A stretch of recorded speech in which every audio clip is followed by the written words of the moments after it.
Hello, tonight I'm going to talk to you about Andrew Yang.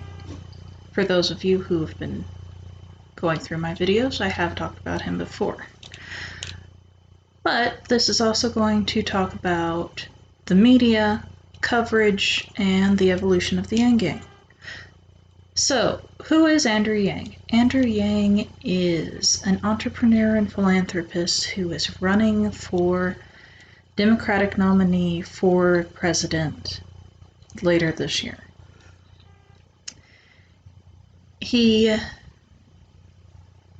has been working very hard to spread a message that is focused quite differently than many of the other candidates. His message is focused primarily on the goals and principles of changing the system of capitalism we have right now that is deeply profit-driven to being more about humanity, being person-driven, people over profits. To facilitate this, he has put forth a multi-step platform to shift corporations' metrics and ideals toward more sustainability and well-rounded motivations. In this, he's put forward principles like changing our metrics of the economy to not just incorporate GDP, but things like graduation rates, health, citizen well-being, mental wellness, and those things are the easiest thing that he would be able to enact if elected, as those things would not actually need a bill to pass through Congress. That can be changed by just going and giving the order to a few of the different divisions within our government that design these metrics. And the shockwave from that alone, if nothing else on his platform were to ever happen, that, as the changing the measures of our country to include the well-being of our people in multiple facets, is well worth giving him some time and interest. Beyond that, one of his trademarks is the fight for UBI. UBI stands for Universal Basic Income. His presentation of it is the Freedom Dividend. And I have done an extensive series on UBI as a concept and a video on the Freedom Dividend itself. I'll have that linked in the description, as well as a few other links to, quite simply, better done videos about universal basic income. If you follow those links, you'll see that they include a lot of things, not just about the concept, but those in support of it. Previous supporters of UBI have included Martin Luther King and Milton Friedman. You don't usually hear those two names in any relation to each other. But for a lot of people, there's this underlying economic stress that is just eating away at us. Earlier today, I took one of our cats to the vet. It was a very tiny charge, but it was still notable. And a lot of people do not have the luxury to even take their animals to the vet, regardless of how severe a situation they may be in. A lot of people don't have the resources to even take themselves to a doctor. And the freedom dividend would deeply help with that.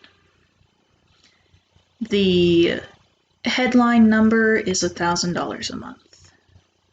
What that really means is around $33 a day. That's what the vet cost me today. If I had a freedom dividend, I wouldn't have even thought twice about going to the vet this morning. But again, a lot of people can't even do that. They can't even go and get over-the-counter medicine for their kids, much less themselves or their animals. So that's a lot about medicine. What about Medicare for All? Well, Andrew supports expansion of Medicare to make the market competitive, lowering the age of enrollment for Medicare until it covers absolutely everyone who wants to be in it. Further, expanding Medicare coverage to include mental health services and assistance for all kinds of divergence. Improvements to research and regulation of prescription cost. He wants to revamp it and make it available to everyone. It ideally would end up with an automatic enrollment, and all other insurances would be supplemental. We don't know how that's going to pass through Congress, but there had been a report that his plan was one of the most favorable across the aisle. That's a thing. Andrew Yang pulls a vast range of support for multiple pieces of his platform across the aisle and to people who aren't even otherwise interested in politics. Tonight, there is a debate. On that debate stage are going to be two people who have had less individual donations than Andrew has had. At time of filming, he is not slated to be on that stage because of polling numbers. The problem with polling numbers and a lot of media coverage is that it is heavily skewed toward previous voters, and specifically those who have voted previously as Democrats. And internal polling, and as well as unaffiliated polling of Yang supporters, shows that a large percent of his support is coming from not just Democrats, but Republicans, independents, and previously disenfranchised or unregistered voters. He has the second highest poll of people across the aisle. He also has the vast majority of his following is of the younger demographics. These people are not often called and polled at all. And especially as the DNC is not registering any voluntary internet polls, which is where Andrew does the best, in some of these polling actually ranking second sometimes, he's just not getting the numbers that we're used to seeing. And that has barred him from getting a lot of coverage. Regardless of that, he has had over 400,000 individual donations and over 1 million donations total. That does mean some people donated multiple times. Our household has donated 4 times.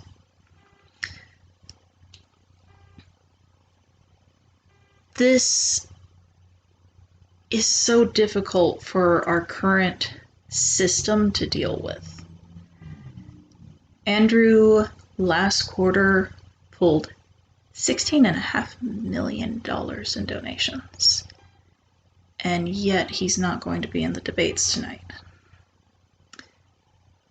Let me remind everyone, last election cycle, the DNC gave us Hillary Clinton as our nominee, despite all of the metrics showing that Bernie Sanders had higher crossover voting and independent support. And media coverage gave us Trump. They gave us Trump so immeasurably. They were literally showing his empty podium sometimes. At the same time, Bernie was actively giving speeches in other parts of the country. Media coverage and polling is not currently doing what it is supposed to do. Now, what does not being on the debate stage tonight really mean for someone like Yang? Well, we don't know yet. We know that the campaign is highly resilient. We know that it has a wide reach. Social media analytics show that Andrew's support base actually does not look like most other people's supporters. The person it at most resembles is actually Trump's, because his is a deeply economic message. It reaches beyond niche social things. It reaches beyond identity politics and to the thing that we all feel, and that is our financial situation. But Yang is not just about the financial situation. He is a jobs and business creator. Before running for president, he was founder of Venture for America. This is a nonprofit organization that still exists, and it trains people to create businesses, to learn how to take ideas and make them reality, creating jobs and opportunity for people across the country. He understands how to change the economics that we are all subject to. He is also deeply forward-thinking. He speaks a lot about automation, but he also has very well thought out concepts on things like climate and green technology. Right now, practically no one else is really talking about things like the difference in thorium reactors from previous age of technology when it comes to nuclear power. He's also been in contact and endorsed by Elon Musk. And if you are unfamiliar with him, Elon does a lot with green technology. In fact, Andrew has a staggering range of endorsements. Very recently, I believe we got Donald Glover. And among his endorsements, you'll find just tons of people. he's also willing to listen to his competitors and the people themselves. He has done mutual events. He did a private streaming event with Marianne Williamson very early on in the campaign. He takes critique well and is willing to adjust some things based on the data that he's been given. He was originally critiqued on the first form of the freedom dividend. And then the Cato Institute came out with some new numbers that showed he could expand it further than the original implementation. So now the freedom dividend is slated for everyone from 18 to death, rather than just 18 to 65. That means that it is supplemental to every income, even Social Security. And it stacks with certain assistances like disability support. There's a lot to the freedom dividend. Again, I have a UBI playlist and a video specifically about it. But the numbers are there, and I'll be linking a very good, very graphical video for it below separately. So if you want to look at just its numbers and how we pay for it, it's very short, it's very nice, you'll get it. It's not super mathy. Anyone can do this math. So we're back on the freedom dividend. Well, what about other comparative plans? What about raising the minimum wage? That would be great. Most people want to raise the minimum wage. In fact, Yang is okay with that, but it's not his priority. Because, well, the minimum wage will have reverberating consequences that won't help everyone. Same with the federal jobs guarantee. Why? Because there are a lot of people who can't work. There are a lot of people for whom the minimum wage will not do anything. People who are disabled or have to stay at home to take care of someone. A child, another disabled family member, possibly someone who is in need of elder care.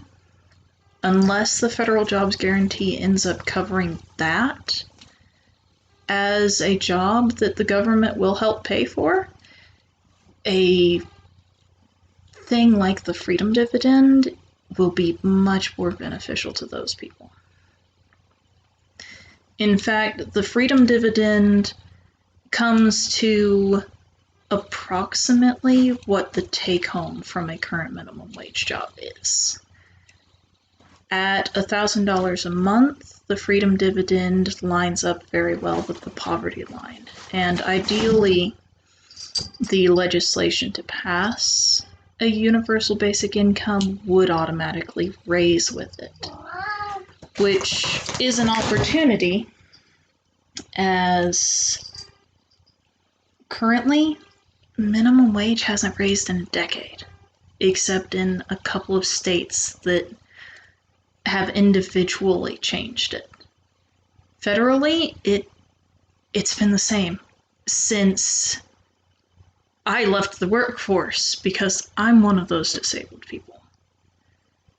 This is very personal, and you can potentially take that as bias. That's fine. Thing is, I'm exceptionally lucky. I have had the great fortune to have a husband who has a lovely job with great benefits that has allowed me to not have to take the additional physical strain to have a job. Because I really can't. Last time I tried, I became very sick, and even some of my injuries and other physical problems from one of my conditions worsened significantly to the point that I was having to use my assisting devices daily rather than a couple of times a month. In my case, that just means braces and a cane. But for some people, they're in much worse condition than me. And if I can't work, then there are people who it's not even remotely in the cards for. And overall, Andrew's platform benefits them greatly. It also benefits people who are often forgotten, like those of the LGBTQ community. There are many people of the LGBTQ community who are rejected and kicked out by their families as soon as they are legally able. In most states, that means they have to be an adult. The freedom dividend kicks in as soon as you become an adult. This means for the LGBTQ community that those kids would not have to end up in some of the horrifying situations that our community does right now.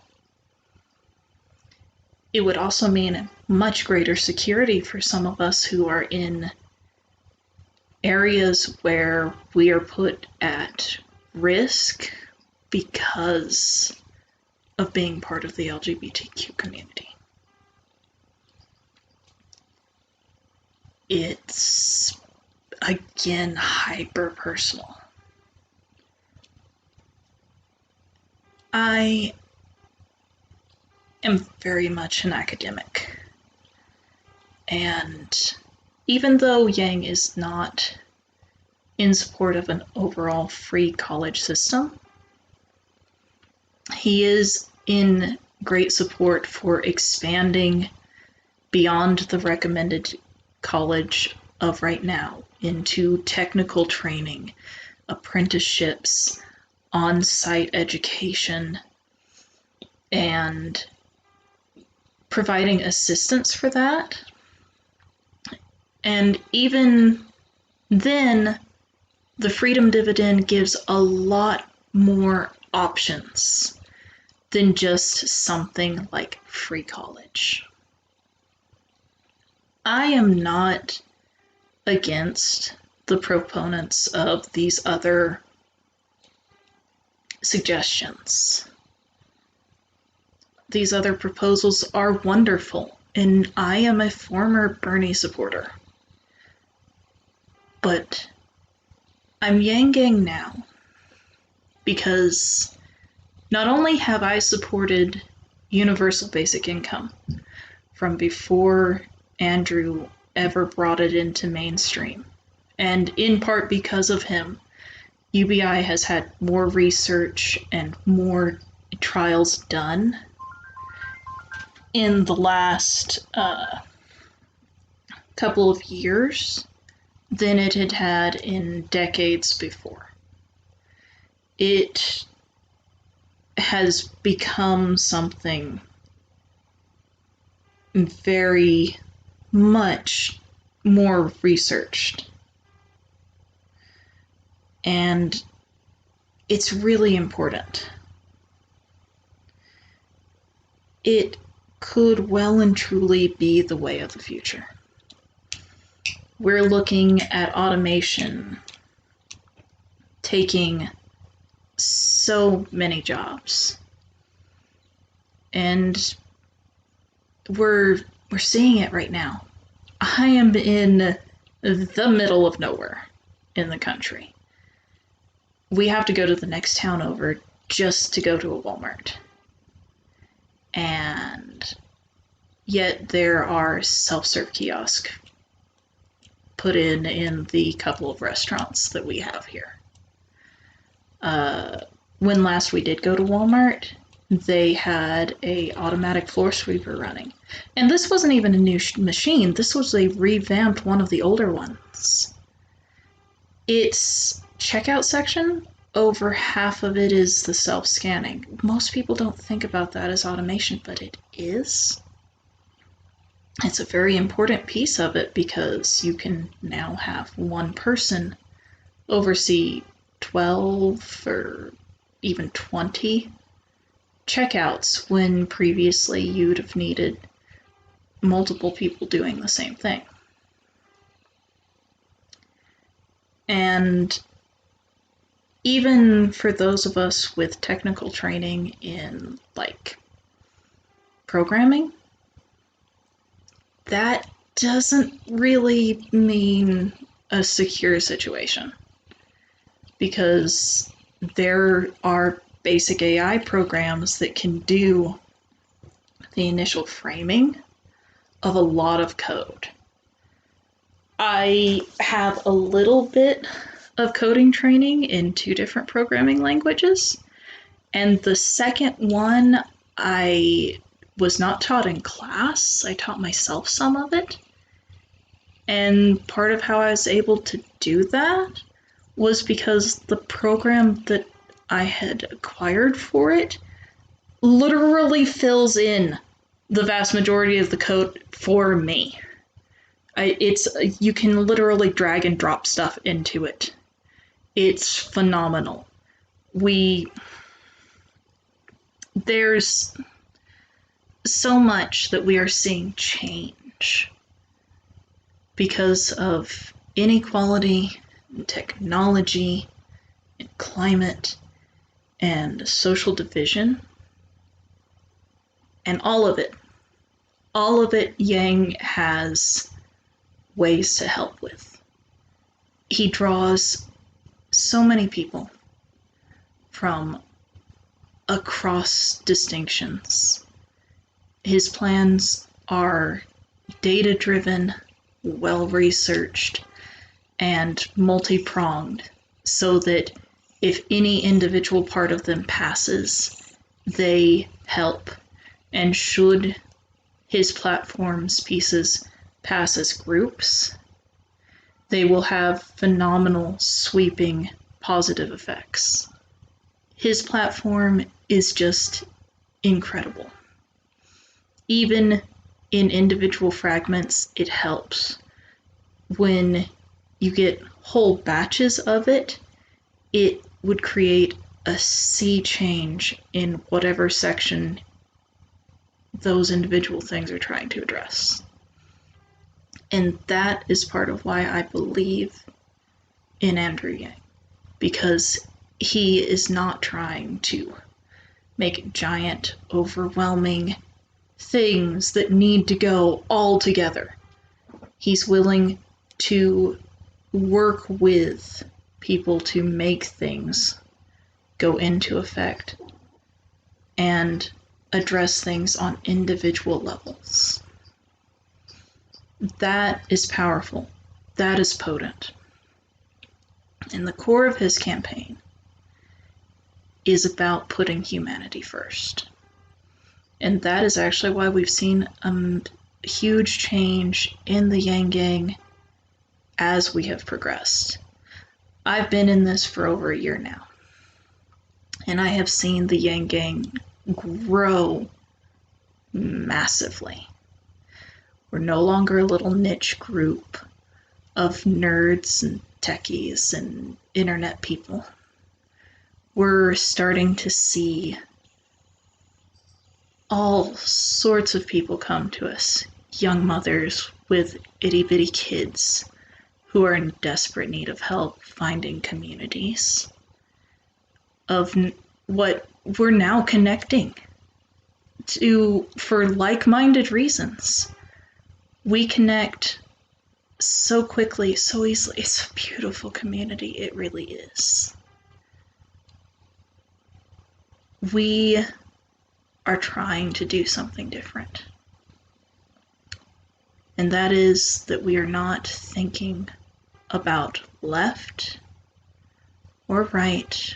We're thinking about forward, because the future is now.